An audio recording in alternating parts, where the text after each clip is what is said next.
Video کے نیچے subscribe کے بٹن پہ کلک کریں، بیل کے آئیکن پہ کلک کیجئے تاکہ ہر نئی ویڈیو کی نوٹیفیکیشن آپ کو مل جائے۔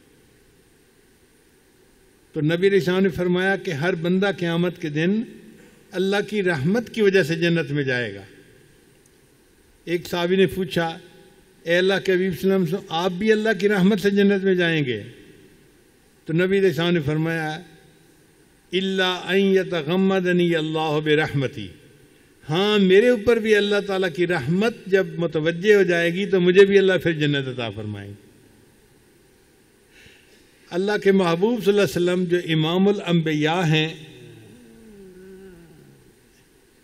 ان کی پوری زندگی معصوم،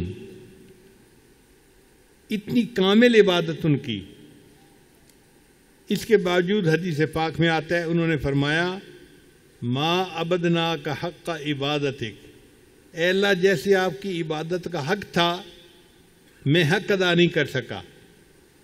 اگر اللہ کے حبیب صلی اللہ علیہ وسلم بھی عبادت کا حق نہیں ادا کر سکے تو ہماری عبادتیں کیا حیثیت رکھتی ہیں؟ ہم کس کھیت کی گاجر مولی ہیں؟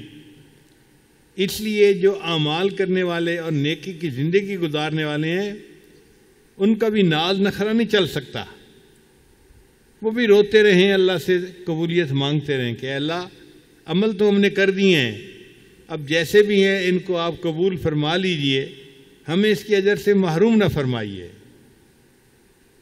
ویڈیو کے نیچے سبسکرائب کے بٹن پہ کلک کریں، بیل کے آئیکن پہ کلک کیجئے تاکہ ہر نئی ویڈیو کی نوٹیفیکیشن آپ کو مل جائے۔